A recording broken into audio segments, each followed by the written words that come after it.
This next video is from 2005. It's a Pentagon briefing on FunVax.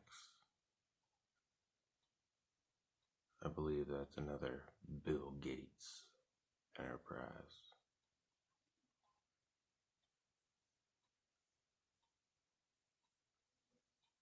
Over here, we have individuals who are religious fundamentalists, religious fanatics, and this is the expression, RT-PCR, real-time PCR expression of the VMAT2 gene.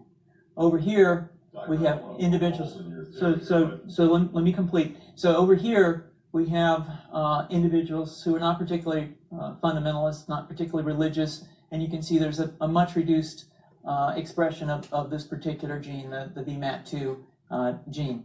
Another evidence that supports our hypothesis for the development of this approach. What you see here is by spreading this virus, we're going to eliminate individuals from dying on a bomb vest and going into a market and blowing up the market. So our hypothesis is that these are fanatical people, that they have overexpression of the VMAT2 gene, and that by vaccinating them against this, we'll eliminate this behavior.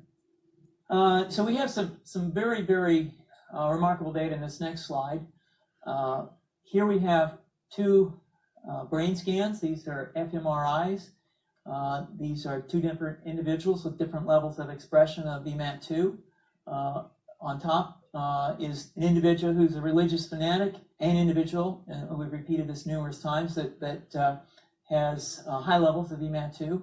Now, this individual down here who had low levels of the VMAT2 gene, this individual would self-describe as not particularly religious.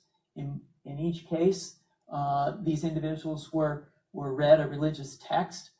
This individual lit up the right middle frontal gyrus, shown here, and that's a part of the brain that's associated with theory of mind. It's a part of the brain that has to do with intents and beliefs and desires. In marked contrast, here's an individual who would not particularly self-describe as religious, and when they're read a religious text, what you see is that this part of the brain called the anterior insula lights up. This is a part of the brain that's associated with disgust or displeasure on hearing something. So you're suggesting I take a CT scan with me when I'm evaluating people to determine whether it's a bullet in their head?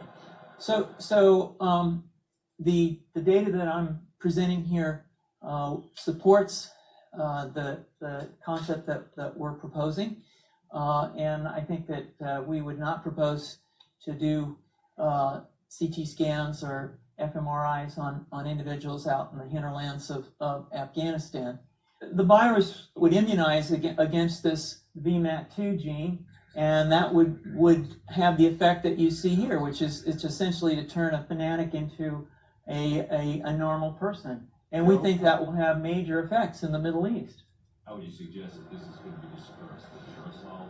Well, so the present plan and the tests that we've done so far have used respiratory viruses, such as flu or rhinoviruses, and we believe that that's a satisfactory way to get the exposure of the largest part of the population. Most of us, of course, have been exposed to both of those viruses, and we're quite confident that this will be a very successful approach. This is fascinating. What's the name of this proposal? Yeah, so the name of this project is FunVax, which is the vaccine for religious fundamentalism. And you have a proposal already? The proposal has just been submitted, and I think that the data that I have shown you today would support the development of this project, and we think it has great promise.